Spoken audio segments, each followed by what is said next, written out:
Welcome to Off the Record, talking real estate with Joe and Makayla. If you're interested in the Portland, Oregon real estate market and want the unvarnished inside scoop, you've come to the right place. Thanks for giving us a listen. Thank you, everyone, for joining us. We are here today with Benjamin Day, who is the managing broker of Liv Sotheby's in Colorado Springs. And just a little insight, he's also my cousin. That's true. Yeah, that's very true. true. One of the reasons that I am with the brand, my friend, is behind the microphone here in Portland. Yeah, did you know that? I did, but it's good for our listeners to know. I think it's fun. Yeah. If I were to lose the beard, the resemblance would be so much greater. It would be. You should do one of those apps where it takes it off. I'd love to see a side by side. We could, and we could have top 10 AI applications for realtors and headshots and stuff like that. About 30 days ago, we would look very similar. I have almost the same exact beard as you do, with the white around the chin. Yeah. Nice. Yeah. I don't wear it as well as you do, though. So well done. Yeah. I got to compensate for it somewhere. I got nothing on top. So. So Ben and I have been running around. Yeah, we've been running around doing all sorts of crazy stuff around the United States for many, many decades, mostly at family reunions. And your mom and dad were kind enough to host many years in Denver. And oh my gosh, those were such good times. I look at those with so many fond memories. Yeah, they were really good. And you hosted the last one, which was 2016. So we were just talking about that. Yeah. We went out to Manzanita. Oh, so fun. It was awesome. A great spot for it was really cool. Oregon Coast is wonderful. We had one tentatively planned here for Colorado Springs in 2020, but then something happened. And what do you know? We didn't have it. Yeah. That one thing. Yeah, that one thing. Ben, were you born and raised in Colorado Springs? I am a mountain time zone native is how I most generously refer to myself. So I grew up in Denver, south side of Denver, and I went to Colorado College here in Colorado Springs, had a 2.5-year dalliance in the fly fishing industry in the late 90s and started in real estate in the Springs in 99. So I've effectively lived in the Springs for the last 3 decades, the better part of that. So this is my 25th year in real estate. What is the thing about Colorado Springs that people need to know? Well, I mean, it's a good base camp. I mean, I think that's probably the best way of referring it. Denver right now has basically everything. Denver is not a huge city, but it has the 6th busiest airport on the planet and the 2nd busiest in North America. There's a big concert scene. There's a big sports scene. There's all sorts of shopping that you would have that's there. And then the Springs is just the less type A version, about an hour down I-25 to the south. So we're just a lot. It's a slower pace of life that you have here. There's far less traffic. There's a huge interface in the city with open space and trails. We actually have more trails per capita than Boulder does. We also have a much larger population than Boulder does. So, I mean, there's a lot of a very active outdoor lifestyle that's here. We're just considerably more casual than Denver to the north. But whenever you need that Denver fix, it's 60 minutes away. That's so cool. That is really cool. And what are the areas that you serve, that your office serves? Are you guys mostly just the Springs, or do you guys go up to Denver to sell? I would say over 96% of our sales are El Paso County, which is where Colorado Springs is. And then we do a little bit up the pass, as we call it, in Teller County, where Woodland Park is located in Green Mountain Falls. We had a $3 million ranch that we sold last year up in Divide, which is just past Woodland Park. So, I mean, on special occasions, we'll go a little bit further in other directions, but we generally stay about a half hour from downtown Colorado Springs, north and south, and then about 1 hour to the west is where we go. So some of the other cities that you might have heard of perhaps would be Monument and Manitou. We go Falcon to the east, and some of the communities that we have that we do a lot in are Broadmoor up near the Air Force Academy, Flying Horse. Kissing Camels, Garden of the Gods, downtown. But we're a big area now. I mean, the Springs, El Paso County is a large county. It's Denver and El Paso County take turns. So there's a lot here. Sounds like a huge area to cover. Yeah. Geographically, it's enormous. Yeah. It's a very large area. So what are the current market trends in Colorado Springs? What's happening? Are you guys seeing more inventory come up? Are you guys, seeing prices starting to inch back up? Where are you guys at with things? We had, we took it in the chin in the second half of 22, like a lot of places did, with a pretty major price correction. And we inched our way back entirely. So for the year, our MLS, the average price was up $3,000 over 22. It's a nominal amount. So $539 was the average price for El Paso County last year. But we were down 24% in units. And it was the fewest units that we had seen in recorded MLS history. And that goes back to 2006. But my guess is you'd have to go back to 95 or 96 to have fewer listings. So it was kind of a non-participating market last year. That was what we were seeing as well. People just kind of went to the sidelines and said, yeah, interest rates, consumer confidence, we're not going to, mess with this right now. And then we got to the holidays and people were like, well, time to, take it even slower. Yeah. There's some pent up demand on both buy sides and listing sides because life goes on, and life does go on. What we've seen since the 1st of December, right now we have about 1,360 active listings and around 960 that are under contract. That's getting to be a squeeze. Yeah. And so that number that's for sale is about 500 fewer than it was the 1st of December. And the number that's under contract is about 150, 200 units more than the 1st of December. So it's a compression right now. Right. Do you know what your months of inventory is right now?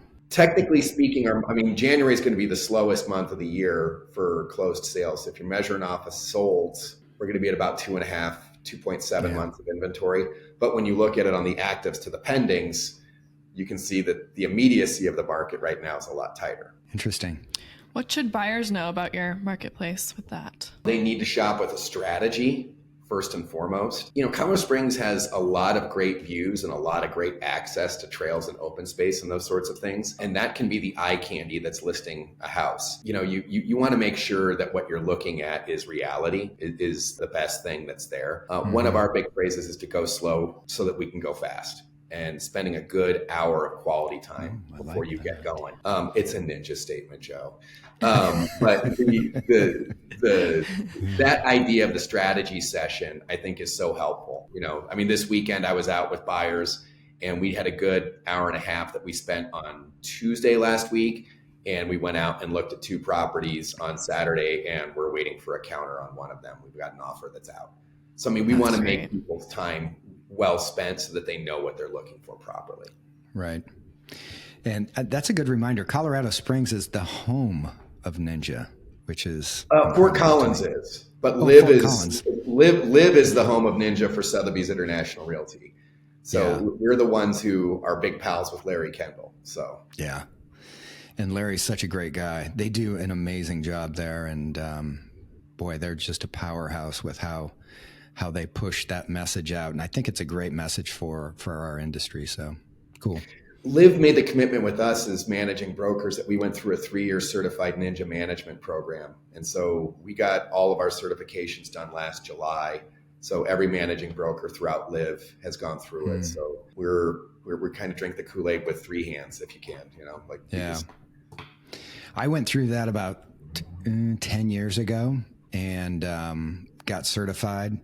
Obviously my memory fades, so I haven't, taught it in forever, but that was one of the best things that I ever did. And the people that went through it and dedicated themselves to it sure got a great foundation. So, the big part about it for us is that we want to help realtors not have jobs, but have a business, and that there's some predictability that they can have to it and that they can exercise something to it rather than just whatever the forces of the marketplace actually are. So just on the realtor side of it, that makes better realtors. When realtors are happy, their consumers are happier. Yeah, exactly. You mentioned that your price point's about $540 on average. Yeah. Affordability probably drops at about $375, $400, I'm guessing. About there. The big advantage that we have is that we have a very low property taxes in Colorado relative to other locations. But it's being offset that we're now one of the top 5 states for insurance rates. Right up against the Front Range, we're against a lot of national forest. Yeah. And then we have this thing called hail. I can't remember if that ever interrupted a family reunion or not, but they're pretty outrageous. I want to say it did. It was like baseball size or something. You guys get massive hail there, don't you? Yeah. We get that Texas stuff in Colorado. Yeah. I did not know that. Yeah. Crazy. Oh, yeah. Well, all that beauty and everything has to be offset by something, right? As we've said for years, 'tis a privilege to live in Colorado. I'm coming to town looking to buy a home. I'm on a survey out there. And the thing that I always like to talk to people about, besides, their real estate needs and what they're doing, is where are the best places to go get a good dinner in Colorado Springs. I mean, you're sending someone, I'm coming to town to buy a home. You and I have gone through a full day, and I'm like, okay, Ben, you got to hook me up. What's the go-to restaurant for you? Well, I've got go-tos, but we have to get custom with it. So what did you have last night, and what are you in the mood for? Like, what is your go-to? And we'll see if we can match that up. Just something that people aren't going to find anywhere else but Colorado Springs. Okay. Well, how about a memorable, I would go a block from our office where I'd walk up Kiowa and I'd go underground to the rabbit hole. And that's literally what it's called. And it looks like an old glass subway station. And you walk downstairs and there's fun rabbit art that's all over the walls, and there's rabbit on the menu. But they also are known for doing amazing things with vegetables. So they have a lot of great appetizers that way. That's cool. Yeah, that's a really good one. And then if you're a person who's like, okay, I really want the highbrow service that's here. Obviously, we have the Broadmoor, which is a 5-diamond 5-star, and you'll be delighted when you go there. If you want to go off campus, our office favorite that we have here is a place called Ambly, Ambli. And if you want to show like the miracle of what you can do with drapes, like it's amazing how they have set the ambiance in that place and the quality of the attentiveness of the service. And the menu changes constantly. So sometimes they're doing tasting menus, and then they're changing it up for the spring. So got a lot of good options. And then in Colorado Springs, there's always tacos. Like tacos make friends in this town faster than anything. Yes. I love it. So a different question. When I'm coming into town, I've only got a day.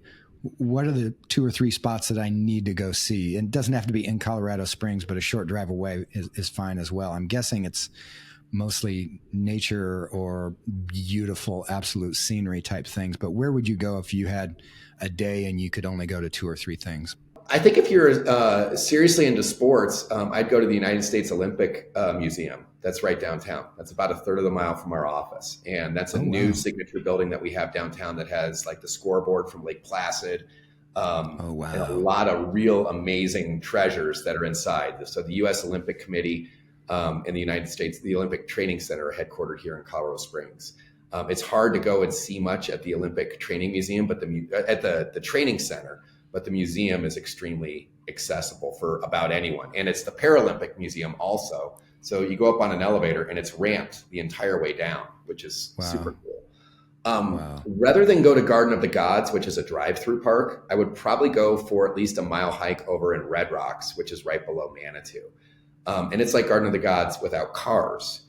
And so there's lots of great trails and good views that you have that are right there.